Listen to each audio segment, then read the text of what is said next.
So I just want to make sure I give that a nice thorough stir to make sure it's very well thoroughly incorporated. I don't know why I can't say words. Why am I acting like it's today? I can't say words any day.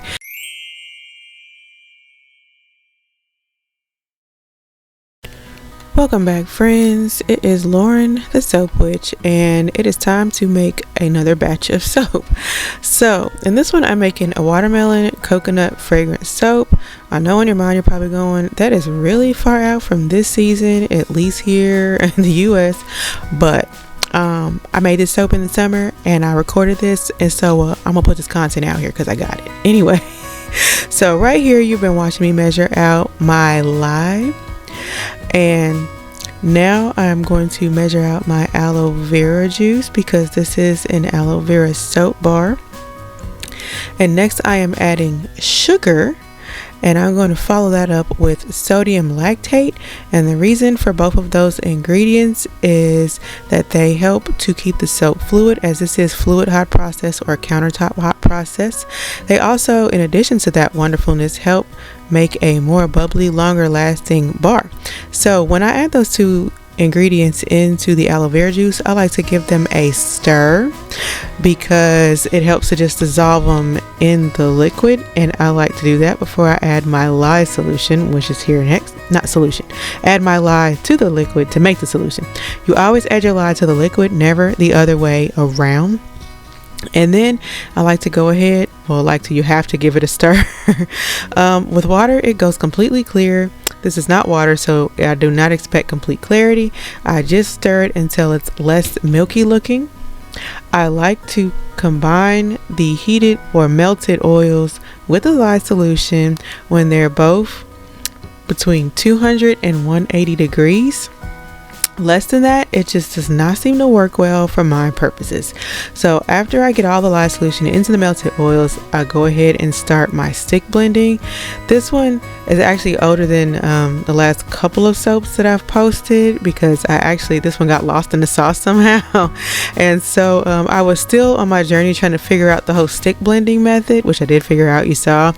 And so I'm stick blending, and I started off, of course, you always start off with stick blending, and then it does start to get thicker. You can see the consistency start to become more opaque and start to become thicker as I continue to stick blend past trace. Before I was just stick blending a trace and it was fine. So you can see here it's getting much thicker. It's almost starting to look like it's wanting to move towards separation, maybe even, because it's so thick, but we just want to keep going right past that. If we're doing a stick blender method, you can see where we're starting to get those bubbles where I feel like it starts looking like it's wanting to boil, and that part used to scare me and I kept stopping there. You don't want to stop there.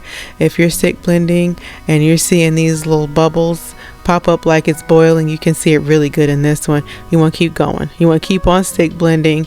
It looks like it's separating and boiling, and it used to make me freak out. Like, I don't know, I don't want it to blow up in my face. It won't. I don't know why I'm so dramatic. Y'all just got to excuse me.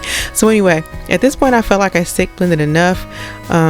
In the future, I learned to just keep stick blending. You stick blend in volcano and kind of go back and forth until the volcanoes just kind of are inevitable.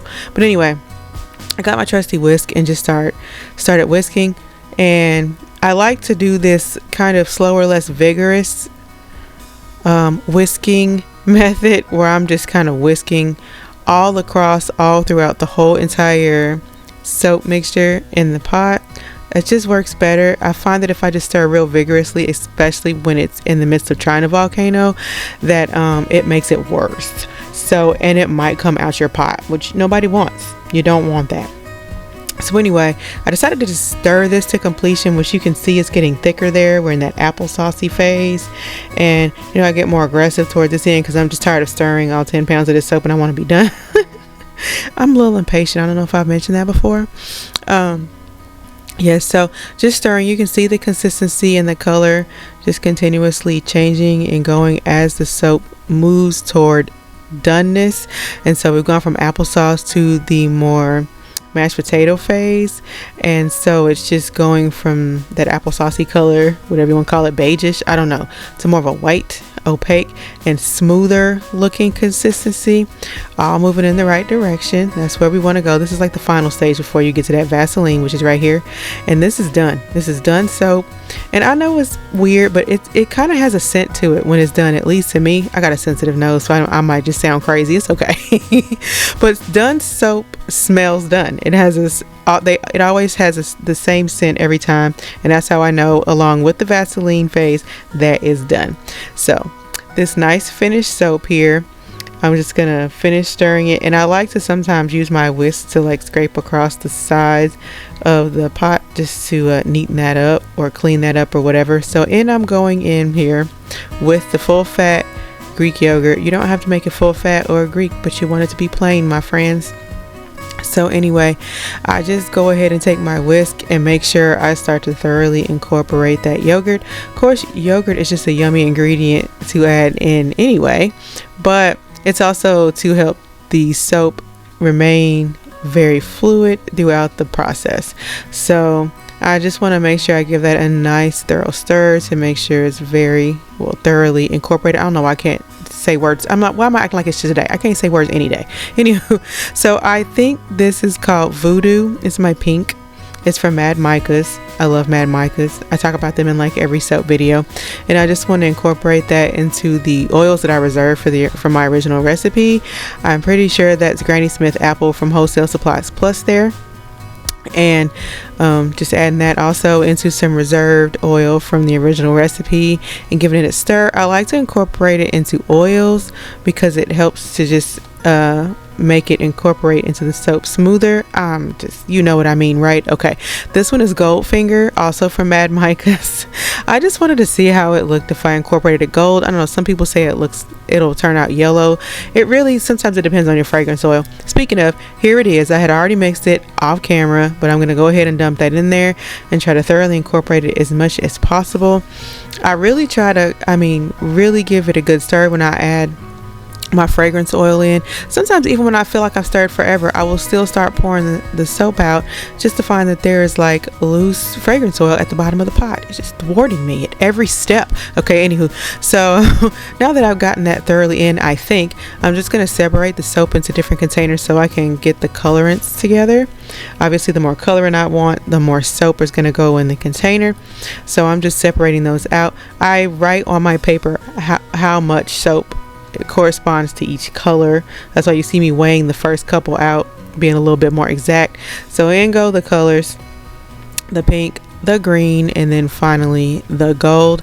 So even though it is loose, fluid, hot process, it's not cold process, so you still want to throw some nice elbow grease in there when you go to stir the color in, because what you don't want is uncolored bits of soap in your final product. It's not cute, guys, trust me, I know. So anyway, gonna stir up that green, and I really, like I said, just go in and really put some elbow grease in there, stir all the way thoroughly, give it a little extra time just to make sure that that color is thoroughly incorporated into the soap. That gold is looking real pretty. I'm a real fan of it. Anywho, so moving on to pulling out my molds, because now it is time for the pour. So as I've discussed a bunch of times, I like to pour in like a contrasting type order. So all of these colors kind of contrast, so it doesn't really matter, but I try to avoid pouring colors that are like really close together next to each other, because I feel like they sort of blend a little too closely, and I really want the colors to pop. And then I like to bang the molds on the table just to make sure that the soap is fully like seated into the mold. Like if there's bubbles or something in there, it'll look like a hole in the soap. Not cute. All right, anyway. I'm holding the containers fairly high above the molds. I don't know if you can tell that, but that's because this is my modified drop swirl that's what I call it anyway. Typically you only see people doing a drop swirl on a cold process, but I just decided to live all the way out the box and try it with fluid hot process. And of course it doesn't look like the cold process version, but it's unique and different, and I become a fan of it, so you'll see me do it. That and the hanger swirl are my top two. So going in with the pixie dust, because I'm going to need that glitter. Okay, and I'm just going to spread that all across the top until I'm satisfied. which, you know, I need a lot, obviously. And then I take my metal chopstick and then I just swirl the tops. You don't gotta swirl the tops, you don't gotta use glitter, but I'm just a fan of both. I just feel like it makes for a better presentation overall, just better look of the soap in general. So now that that's all done, the top is pretty, isn't it?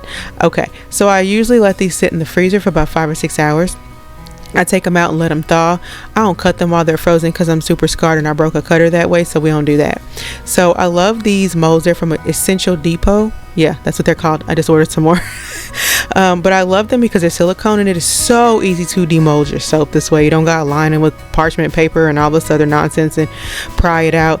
You just, you know, peel it out real easy peasy and dump it on the table. And look at that, done. Okay, so I really baby these because they're not really firm yet, and I don't want to get like gouges or leave extra imprints or something in there. So I kind of baby them when I take them out the mold and put it on the cutter if I could ever get it. There we go. I'm like, are you gonna move it over or what? Anyway, so I bring down the cutter after I push it all the way flush against the end, and I move the whole loaf away so that it doesn't smear against the other soap that I just cut when I pull the bar off. And then I'm going to wipe the wire with a paper towel to make sure I don't drag residue down through my next cut because it's not pretty either. I just know I've made all the mistakes. Don't do what I used to do. So anyway, I'm going to do every single cut just like that. And that's how I did it. So all of my soaps right now are buy two get one free. If you're interested in buying any soap, there is a link in the description below. So if you made it this far, I really appreciate you hanging out with me and sharing your time with me. If you like what you saw, please subscribe to my channel if you like, and click the notification bell so you don't miss any of my uploads. I will see you in the next one.